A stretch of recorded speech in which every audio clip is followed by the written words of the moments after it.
thought it was nearly going to get him across the line. It was just some of the clearances was unbelievable. They just wouldn't go with him. They wouldn't finish for him. But, gee, he tried to get him across the line, the big fella. Let's get the thoughts from the boys in the war room. Michael Voss and David King. Kingy?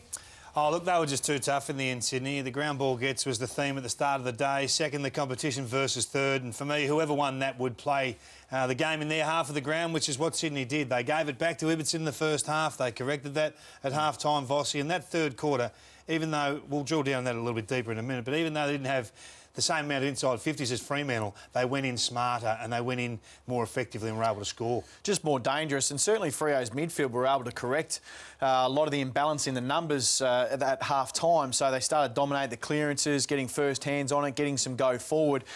If we drill a little bit more, even just the matchups, you start to get in the matchups, and I thought Ballantyne, Walters, Main, they just had no impact. They only kicked one goal between them, so you go up the other end and their forwards started to kick into gear, the Swans forward, Sandy.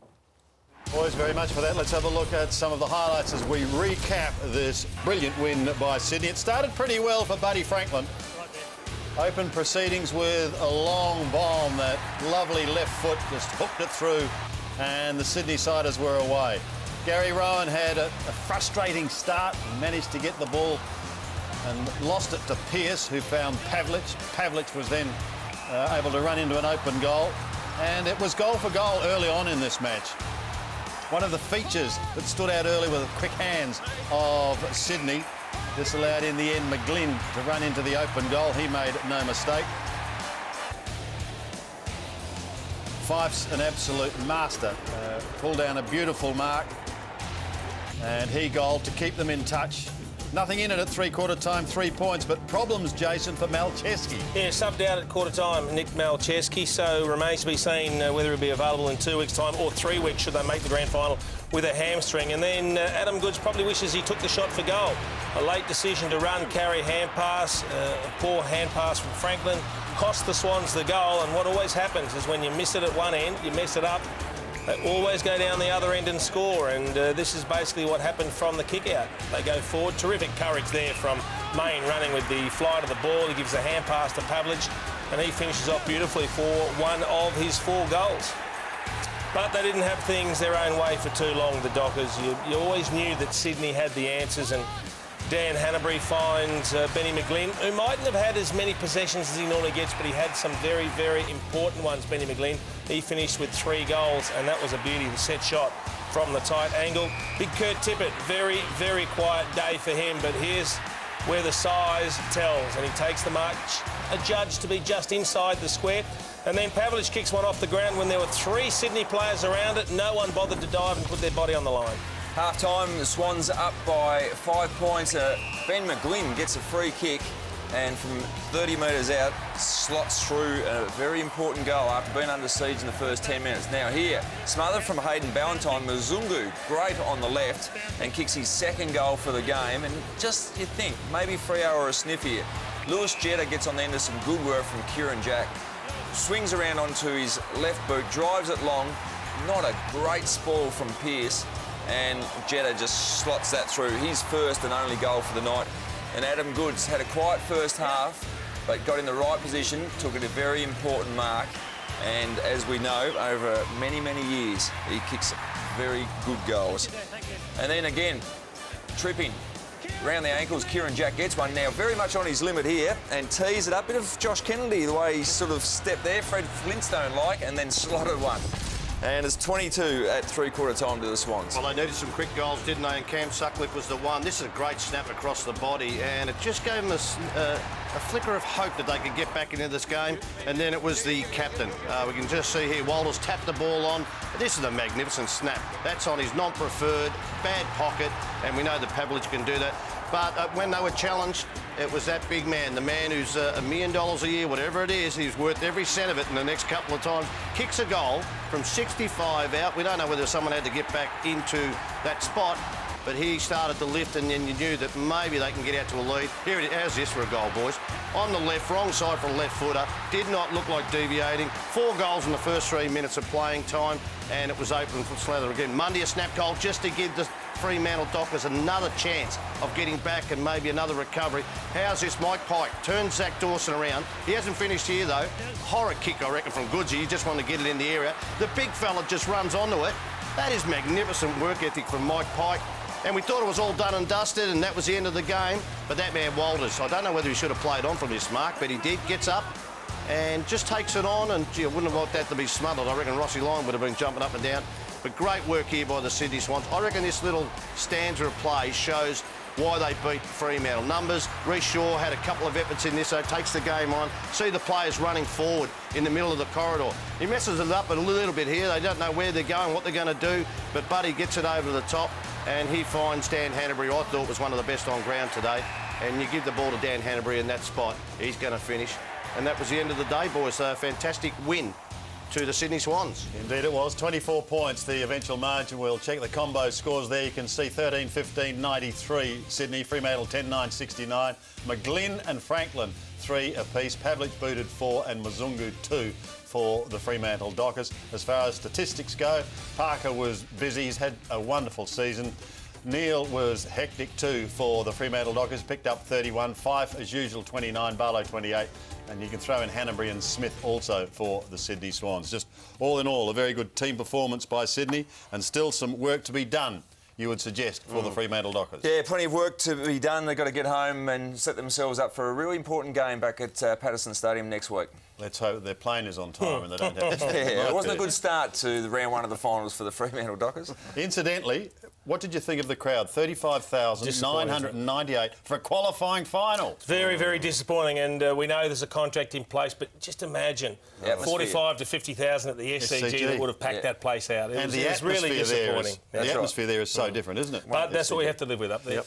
Indeed we do, and we also have to live with John Ralph, but that's a pleasure because he's going to bring us all the latest news. Ralphie, plenty happening too. We've been talking about ANZ Stadium. It has been criticised. It was actually complimented at one stage in the coverage today. Yes, by Tom Harley, the former New South Wales AFL boss. I reckon the best that could be said of the stadium was that it could have been worse, that surface. The problem is when you put down lots of lush new grass and you see that water splashing up, it actually makes it more slippery underfoot because those roots just bind down into the surface. Now, today, a lot of players slipped, a lot of players had trouble planting their foot, and there were a lot of turnovers, but probably they got used to it in the second half. Now, we know that this stadium has to be used for finals until 2016, but there are a lot of NRL teams up the top of the ladder there, so potentially for that preliminary final, there could be a fixturing clash, which would see this game move back to the ANZ, to the SCG. The one thing we would say, this is the 7th straight finals win at ANZ Stadium for Sydney, so they'd love to have it at the SCG. They keep winning finals out there at ANZ Stadium. And they'll be back there in a couple of weeks' time.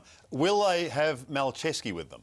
I wouldn't think so, boys. And as I say, there'll be a lot of talk about races against time, but he's much more of a chance for the grand final. Now, he did this injury 14 minutes into the first quarter, a left hamstring. They didn't run him up and down the boundary. They didn't just see how it went by putting him back on. They subbed him straight away as a precaution. So Nathan Gibbs is one of the best in the business, but you would think that that would be a 3-week injury. That's the 21-day that most medicos talk about. They have got cover in Jeremy Laidler, who's played 19 games, but why would you risk it, especially with a bloke who in 2012 kicked such amazing goals to start and finish the grand final?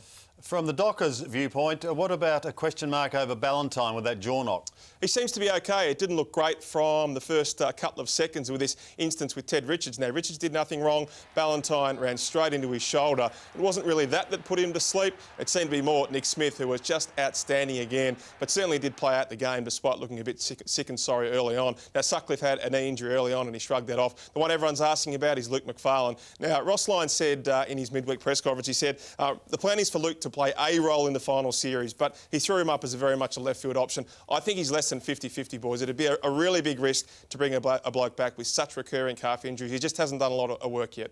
And finally, Ralphie, a Telstra employee could be earning some overtime, could he not, tomorrow at the ground? Well, you would think so. They just can't get their phones right at ANZ Stadium. Now, Rossi Lyon knows a lot about breaking phones, but you wouldn't think that first one should have broken the phone. And then after half-time, they brought out the 1960s model. I don't know if it was the janitor's phone or anything like that, but certainly Rossi Lyon wasn't happy with that. You'd think that you really need to smash a phone to get some work done. Hey, quickly too, boys, just some breaking news. The AFL has released the finals fixture for week 2 of September. Now, Geelong will host either North Melbourne or Essendon at Friday night at 7:50. Fremantle will host Port Adelaide or Richmond at 5:45 Perth time. So that'll be 7:45 back into the Eastern markets on Saturday night.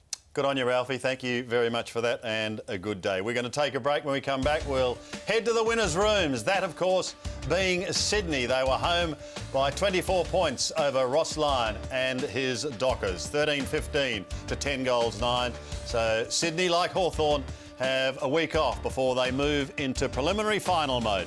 Stay with us right here on Fox Footy. We were a couple of points down with 5.5 minutes to go on the clock.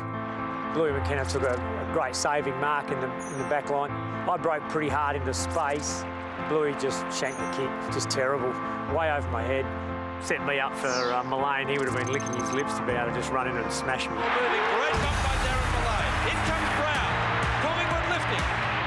Brown right on the boundary line. Back to Mullane, likewise. Dacos nearly runs out of room. He's bowled! There was no daylight between the posts, so I was sure the ball was going to get stuck. The great moments live forever on Fox Footy. Thanks for being a part of us.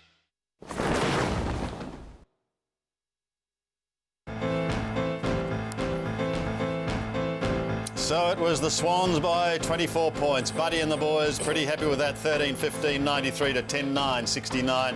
They had a number of stars. It was a great team performance. Nick Smith had the job on Hayden Ballantyne, and he finished up doing a job on Hayden Ballantyne. He joins us from the winners' rooms. Nick, congratulations to you. How do you prepare for someone like Hayden Ballantyne during the week? It's fair to say I was pretty nervous, guys. He's been in some really good form. It's all about looking at their tape over the last couple of weeks and trying to work on what my strengths are and what his strengths are and trying to get the best out of it. Well, it certainly worked out nicely. He's normally the agitating type, but he seemed pretty quiet. Maybe he became a little introverted because you got on top of him, Nick. Yeah, I think he's a really good player and he doesn't need long to get up and about. I think he was quiet in the first half last week and then kicked about 4 goals in the second half. So, yeah, you got to be ready 100% for him because he can turn it on at any stage. Nick, obviously there was a fair bit of work done on the ground from this time last week. What were the conditions like? We saw plenty of water spewing up as you were running across the surface. It was much better? Yeah, it was a lot better today. It rained a lot this morning and the ground pulled up really well, a lot better than last week. Nick, I want to ask you about Lance Franklin. I think in the first half, Freo were getting a +1 back, but he looked like he moved up the ground. Johnny Longmire, did he say that you need to hit other options, especially deep over the top of Buddy? Because he ran around well, but I think you had other options deeper? Yeah, definitely. We kicked to a lot of 2v1s and kicked to their spare in the first half. And you're right, he went up around on the wing and got a chance to run around and was really good in the second half. So we've just got to look at different options. We can't be too Buddy focused all the time because their defender rolls up. So if they do have someone rolling to him, it means we've got other options and we have to use them. Nick, Malcheski subbed out with a hamstring. Have you had a chance to have a chat with him yet?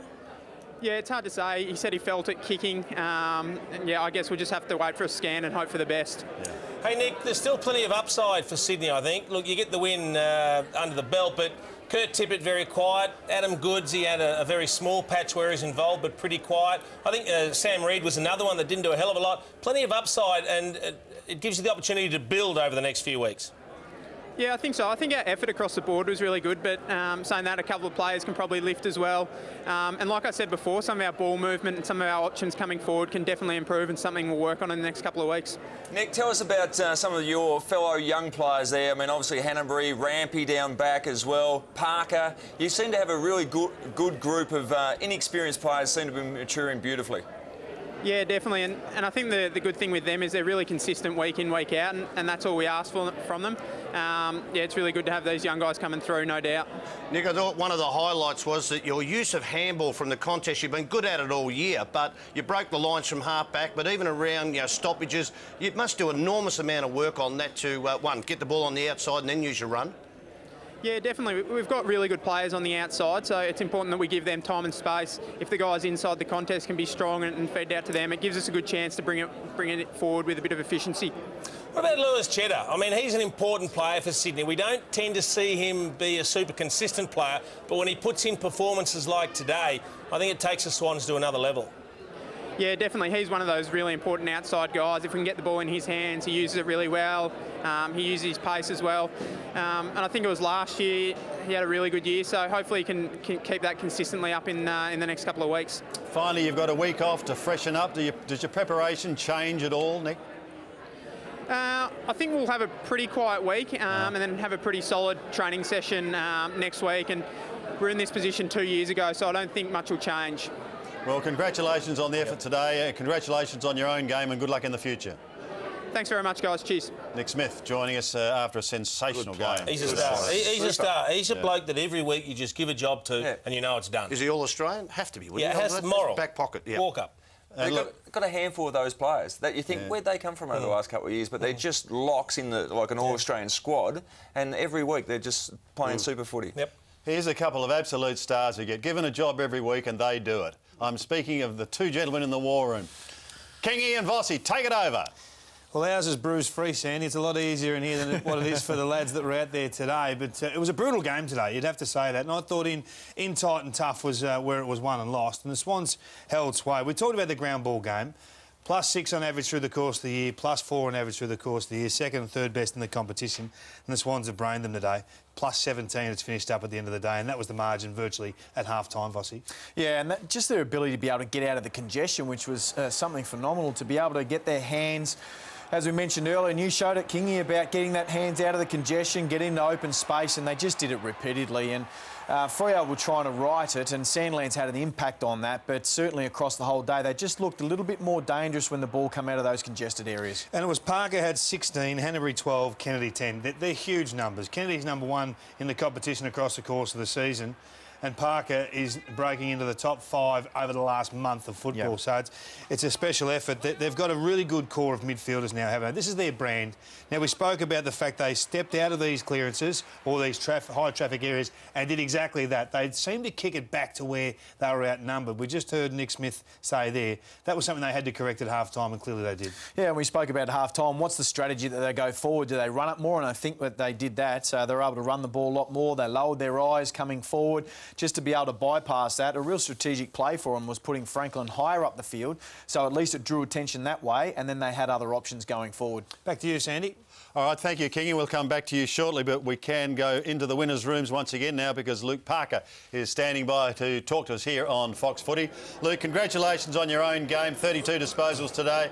You had a huge job on Nat Fyfe. I think it was 10 disposals each in the first quarter. You must have wondered how it was all going to end. Yeah, he's such a big bloke, and he's so hard to stop. I think that whole midfield is they're really heavy bodies, and I think the main thing was we needed to win the ball inside, and we know how good they are at spreading. So the main thing was we won it inside, and we were clean and stuck our tackles. Hey, Luke, congratulations. I thought your performance personally was fantastic and collectively very, very good. How does the midfield adapt their setup when you come up against a ruckman like Aaron Sandlands? Yeah, it's pretty difficult against that big bloke. I think he's so hard to stop, and you saw more towards the end he started flicking it around a bit, but Pikey was outstanding tonight. I think the main thing was for us was to be predictable and try and just get the ball to land in an area that we can attack from. And the main thing was you saw at the end they were a little bit dangerous when they were able to flick it around, and Fyfe and Mundy and those blokes get on the burst through the stoppage. So it's always hard to stop when they start doing that, but Pikey was outstanding today with his effort and work rate. Luke, the game was played in your defensive 50 for the early stages of the third quarter. Looked like you got big numbers back there, and Shorey was just touching on your ability to hit targets in tight by hand and then work your way out was outstanding. Yeah, I think that's the thing that we've been working on this year, is to not just bail out down the line and be so predictable. I think we're trying to take the game on a little bit more. We got a lot of speed down there, and McVeigh was able to go back today and set up a lot of run and carry. And we just know how dangerous Shorey and Lewis Jetta are when they get the ball and break open the line. So I think that's the main thing for us, is that we keep using those short options and taking the game on, because that's going to win us football. Luke, I thought Aaron Sandlands, the last quarter, about, I think, 3 or 4 centre bounces. No one started on Nat Fyfe, and I know you're playing on him. Is that because you think you can go to him as the ball's tapped instead of starting and he can react to where he wants to go?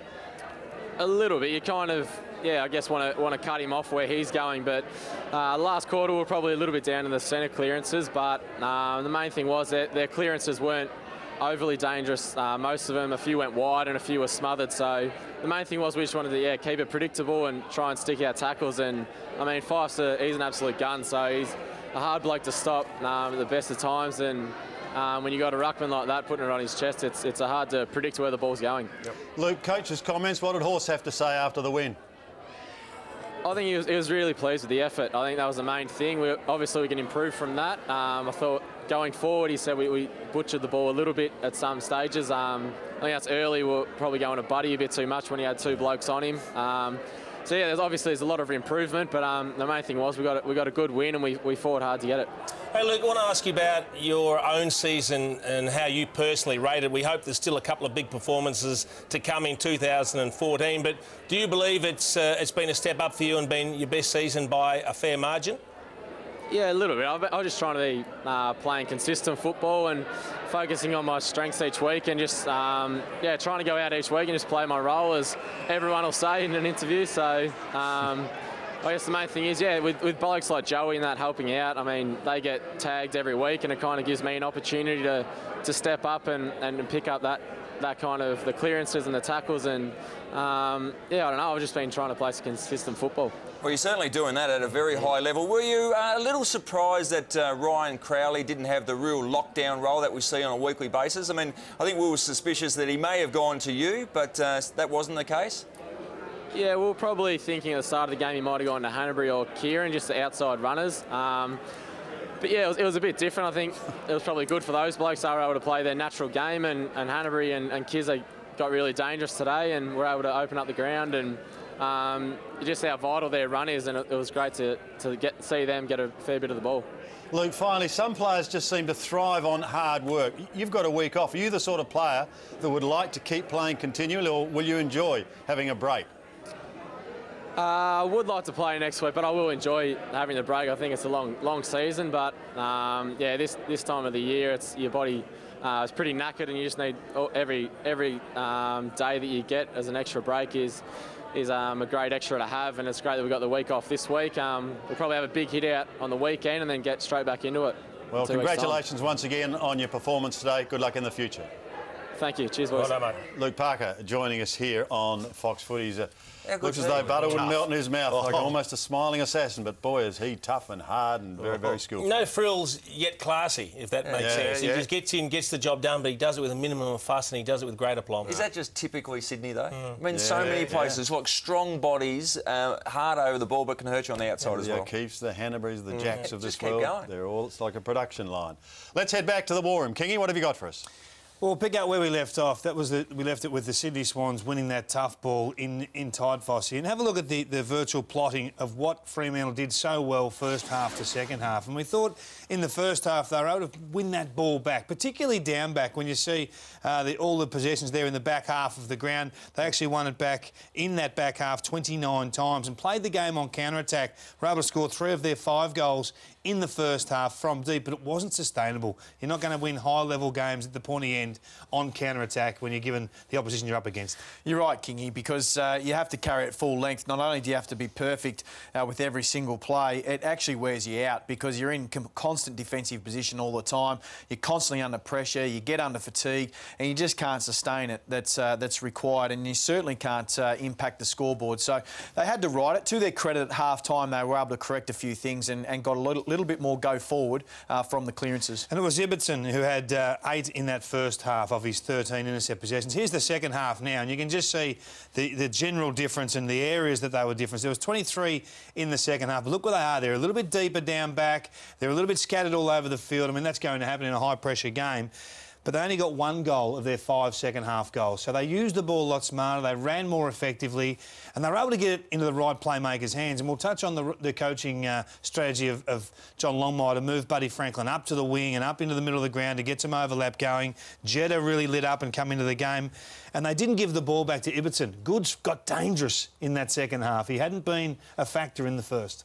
Yeah, and he was started to get involved as their forwards did, and Fremantle were able to turn the ball over just a little bit higher up the field, as you can see on the play there. But still, when they went forward, they just didn't have enough players who were able to impact it. I know we talked about it before, but the key players of Ballantyne, Walters and Main, they only kick 1 goal, and you go up the other end and Good starts to get involved. Tippett didn't necessarily have a great day, he only kicked his 1. Franklin started to come on fire there through the second half, and we talked about his change of positioning. So just Fremantle weren't able to get the greater return, and they only just became good in a few areas as opposed to being good in a lot lot of areas. The third quarter was critical for me, and it always is the third quarter. We talk about the premiership quarter in big games, and Sydney really came to play, and I thought their inside 50 entries were, well, they weren't plentiful. They only had the 9 kicks go inside forward 50, so 10 inside 50s for the quarter, but a lot of them were repeats. 5 of them were hacked out and then straight back in, and that's Sydney's mode. If they can play on repeat inside 50s, that's where they score. They score their 2 goals, 1 on those repeat inside 50s and 1 from a forward 50 stoppage. So it becomes a territory game, and they build the pressure, and these Stars put defensive pressure on, and that was the gap in the game for me, because Fremantle at the other end went in 14 times. They actually had the first 8 inside 50s of the quarter. They only kicked the 1 goal, and that was the gap in the game. Yeah, the return, and sometimes it's only just the little bits and pieces, whether it's got to do with the free kick count. It was a very tight tussle, and they were able to, correct a lot of things, Fremantle, across the whole day, but they were outplayed from a better team. I mean, let's face it, Sydney just had all the answers. They were able to score when they needed to, and they just had the big plays at the big moments, and they had the very good players on the day. Let's have a look at Fremantle's inside forward 50s, and you can just see the gap in the game here. That they really lack that extra target. We know they've gone out and recruited this year. Gumbleton hoping that he'd fulfil that role. Sylvia hoping he'd play a role as that marking sort of mid-range sort of forward style player, like a Chapman type, if you like. Hasn't worked out that way. They just didn't get any free ball at all in there. And credit to the Swans. I mean, their small defenders really put the clamps on the small forwards of the Fremantle Football Club. And Taverner didn't necessarily have an impact, and he's been quite good for the last couple of weeks, but he just didn't seem to have any involvement. It just looked like a little bit of a step above where he's at. He'll be better for that experience. He'll go back over to Patterson Stadium and probably be better for that run. But he's pretty important to him, because he's that other tall. He just gives them that flexibility that they need and doesn't put so much pressure on the other players. Well, the move of the day from John Longmire, and it's an easy magnet to move, the Lance Franklin magnet from deep full forward, where they were getting double teamed high up onto the wing and letting him roam around. You can just see here. Well, I just want to highlight 2 things, Vossi. I want to highlight this matchup down here, bottom of screen. That's Jeddah versus Pearce, and we're about to show you why Pearce was substituted out of the game. But there's Buddy Franklin, high up, winning a genuine one-on-one. We talk about those in finals football being so critical. You can see Jeddah put the burners on through the middle of the ground there. He's got some body checking from Pearce, but he doesn't stay with it. He puts on one effort and then he gives up.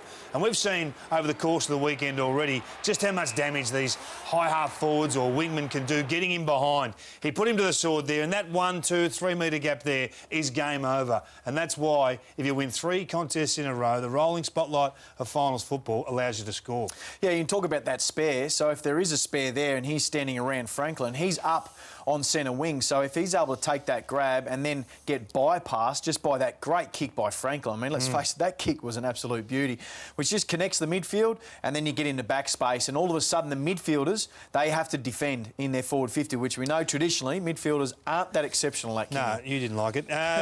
He had 4 disposals in the third quarter, Franklin, all high up the ground for 3 score involvements. He finishes with 10 score involvements for the day. He's the #1 player. I just want to highlight Ben McGlynn. I think he's a player that gets missed when you're looking through your scouting notes, and just show you his work rate. We pause it there. He's already given 1 lead here to try and be a short option for Teddy Richards, I think, who's about to kick that ball. Just watch what he does here. He stays involved. He commits to be a front and square player. Doesn't quite fall his way. You see him breaking through the middle of the screen there, watching the play, assessing whether Sydney are likely to win the ball. And now he goes. This is a 100-metre run. This is why you get on the end of these sorts of plays. And really, look at the score at that stage. It's 10 minutes into the game, and he's putting the challenge fairly and squarely to the half-back flankers or the midfielders of the Fremantle side, who weren't really up to it. They weren't really engaging in the fight at that stage. If you start to look at inevitability, it's a little bit like the Sydney and Hawks that will start to eventuate. And you talk about the runners of the Hawks.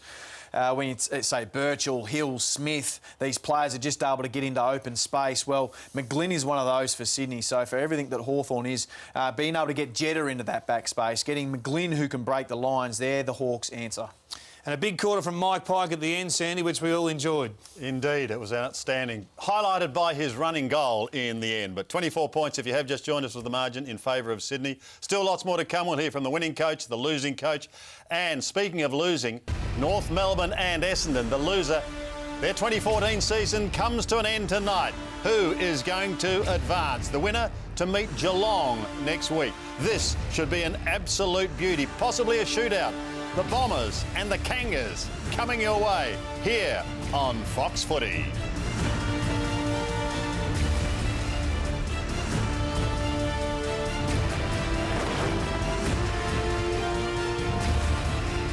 You're watching Finals Footy on Fox post-game, brought to you by Wolf Blass. 24 points was the margin if you have just joined us in favour of Sydney. They are through to the preliminary final stage of this year's final series. That's good news. The bad news for Osline, well, his season continues next week. Let's catch up with him now at his press conference. Well, I just wait for everyone to settle. We're having a press conference. Everyone's wandering in like Brown's cows. I think it's a fair question. I thought, really, if I take it to half-time, their midfield was on top around the clearances. So spoke strongly. I thought our backs were fighting on. You know, we're undersized down there, which we knew coming in, but the key to that was going to be winning the midfield clearances, and they really did their work really well in the first half in there. So half-time we focused on let's start winning the ball more, and because the entry, I thought two things. The clearances early hurt us, and there was times where we could have come out of defence, we went backwards and sideways when we should have taken some ground. So that were the two messages at half-time. Start winning the ball, and at quarter time, let's not switch for the sake of switching. Let's get some unique ground. You've got to take some long down the line and get some yardage. So that were the messages. I thought our forwards were opportunistic, the little amount of opportunity our midfield gave them, and I thought our defenders defended pretty well under siege.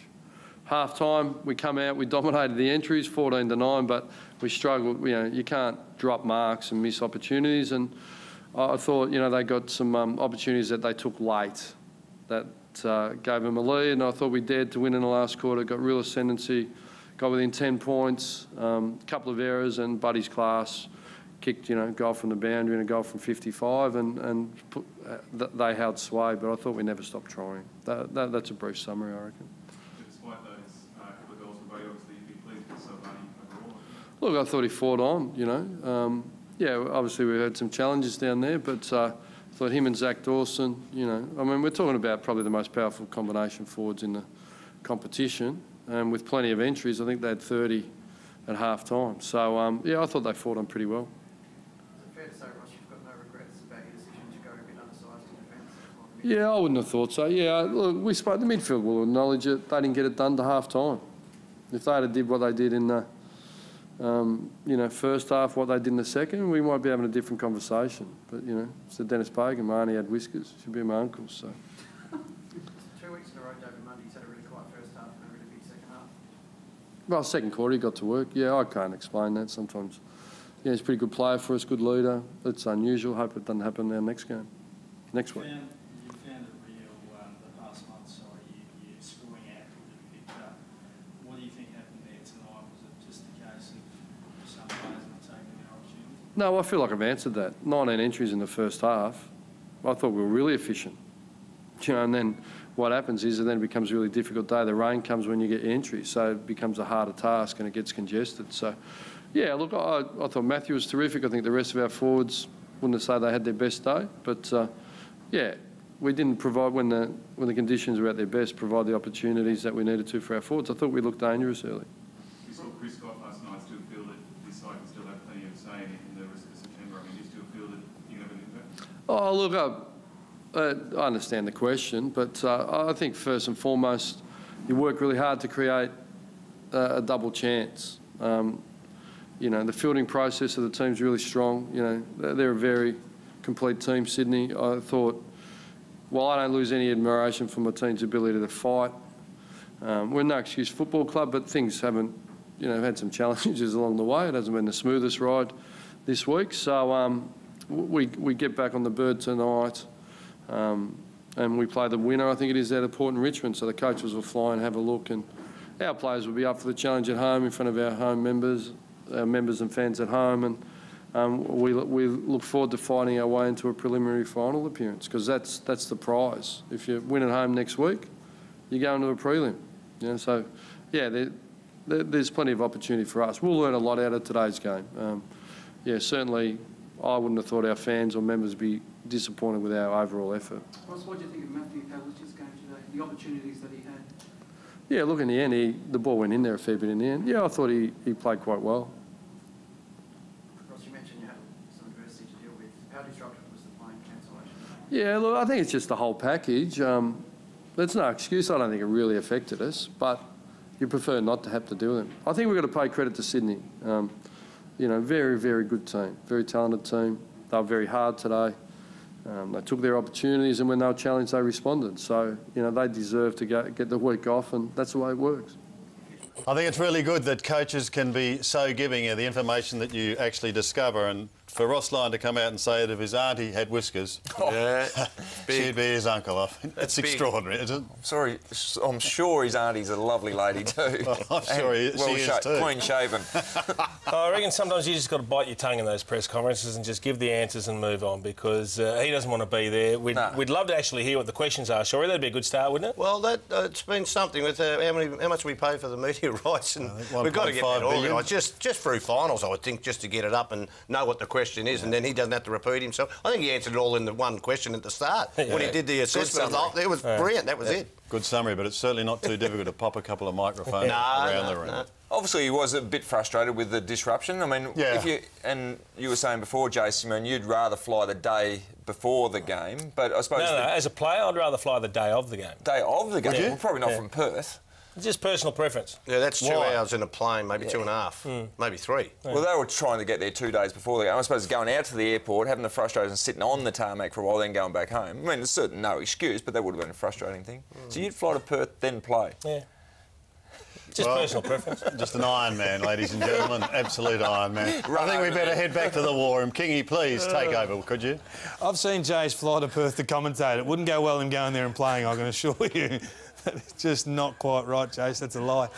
Let's have a look at what swung this game in terms of Fremantle's performance in the start of the last quarter, maybe late in the third as well, Vossi, because Aaron Sandland's really got rolling, and he's averaged 23 hitouts more than his opponents week to week, and +3 clearances as a team, and that's exactly what it ended up tonight. +24 and +3 clearances as a team, but that last quarter, he really set them up, and this is late in the third. I found it really interesting they decided to go with the third-up strategy to start off the game. I would have thought their advantage comes from Sandlands being so tall and why they want the ball on the outside space. Maybe because they know Sydney's strength on the inside there, but you can see that if they can just resource the ground level and they can get enough numbers around the football, Sandlands is good enough and tall enough to be able to put it in any direction they want to. So it was a little bit surprising they went with the third-up strategy as opposed to the ground-level strategy. 17 hitouts to advantage. I can't remember seeing a number like that for the game, and 7 in one quarter. 7 hitouts to advantage in the fourth quarter. It's a wild card that we haven't really seen before. You can't stop it, can you? And what we liked was that he pushed inside the forward 50 and he actually took those contests, because when he went inside 50, that's when they looked the most dangerous, and he had a couple of direct hitouts to midfielders. They got a couple of shots on goal. They only kicked 1-1, but, gee, it looked dangerous. Just want to show something a little bit oblique, a little bit left of centre. It's the Swans' ability to get smothers on. They had a season high tonight, 21 smothers for the day, and that saves them inside 50s. It saves putting their back six under pressure. It basically forced a turnover every time they did it. It was amazing to watch. They had 10 in that third quarter, which is the highest in any quarter for the season from any team. And again, they're just saving inside forward 50s, and then their ability to stay in the fight, keep their feet around the action, it put them into counter-attack straight away. It's just to see out every play, just to have that attitude where you never concede. And it's fantastic to have that attitude, because they see out every ball, whether that's a chase, a diving chase to be able to put pressure on that ball further upfield, or whether it's that lunging smother, and they had plenty today. It's Jared Healy's favourite stat, the smother. He'll talk about it tomorrow, I've got no doubt. I want to point out something with the free kicks. Across the course of the season, people say, oh, the umpiring's this, it's that, and there's certain free kicks that should be paid and shouldn't be paid. There is a home ground advantage with free kicks. You look at New South Wales. At home, +26, away, -31 when they travel interstate. We go to the next teams. We head up back to Victoria, +117 when they're at home, -70 when they're on the road. It'll flip again to the same story in South Australia, +60 at home, -15 away. You go to Western Australia, it'll be the same story again, +59 at home, -63 away. It's just a common theme across the course of the year for all these clubs on the road, and it's one reason why it is hard to travel. And I'm not sure whether the crowd are a factor in this, or whether the home team are more aggressive or more dominant at ground level and prepared to put their head over the ball, but it was a case again today. And I'm not saying it was the reason why the game was won and lost. They were tougher in tight, Sydney. I've got no doubt about that. But the free kicks were 20-12. They got 6 free kicks in the forward 50 for 4 goals. the Fremantle Football Club got one free kick in the forward 50 for one goal. Now, I'm not saying the umpires had a major factor in the game, but it's a reality that on the road, it's impossible to win the tally. Yeah, and you've managed to get every Richmond supporter on their couch already standing up. So with Port v Richmond coming up, we know tomorrow. But I mean, that's why you seek every single advantage you can in the finals, because when you're in the top four, being able to get the best position you possibly can to get that home final, that's how significant it is. It might be just the little bits and pieces, the one contested play, the very biggest moment that needed, that one contested ball that you win, or it's the free kicks. So if that is a stat and that goes in their favour, well, that's the advantage you need, and it gets you a grand final. Fair enough. It's a huge stat and another way to work Richmond into a bad day, Sandy. You've done well, Kingy. Thank you for that. Of course, the War Room brought to you by Microsoft Surface Pro 3. Stay with us, of course. A big night still ahead. North Melbourne and Essendon to do battle in an elimination final right here on Fox Footy. But it's time now for Wolf Blass celebrating success. He's also celebrated his 80th birthday last week, so he's been a marvellous man for the wine industry, and he's sponsoring the Player of the Night. And Jason, you have the Player of the Night. I do, and it's one of the gentlemen we interviewed in the rooms a little earlier on. I thought Luke Parker was absolutely outstanding. Now, you can sit there and argue that Nat Five, who he spent a large chunk of time on, was one of Freo's better players, but this bloke played in the winning team. He was the reason they got themselves in front. He's had 32 possessions, 19 of them contested. 6 clearances on top of that, 6 tackles to show how hard he works defensively as well as kicking a goal. And I just thought he typified exactly the way Sydney wanted to go about getting the job done. So for me, he was the best man on the game. Yeah, I agree.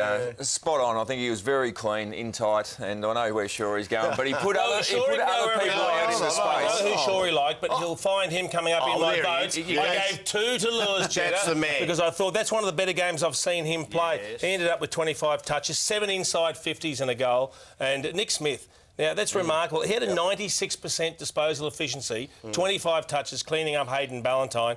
He is just a star that does it week in, week out, and I don't think he gets the kudos he deserves. You didn't have to get defensive on that, because I just thought Lewis Jetta, in a game that was a contested game, he was the only one who cleanly got the ball on the outside and used it beautifully. Kicked 1 goal too at the same time. Could have kicked 3 goals himself, but that's all I was just bringing up. You gave him 2 votes, that's all right. If Luke Parker doesn't get the ball, Lewis Jetta doesn't. You blokes, you're shocking. Stick together. Sure, he started in a fairly aggressive mood, and he's going to finish in a fairly aggressive mood too, I think. Let's go back to Ralphie now in the newsroom. A couple of MRPs that may be questionable. Dawson and Hawkins, Ralphie? Well, Dawson is the one. Those 97 carryover points which he saddled with from around 13 knee drop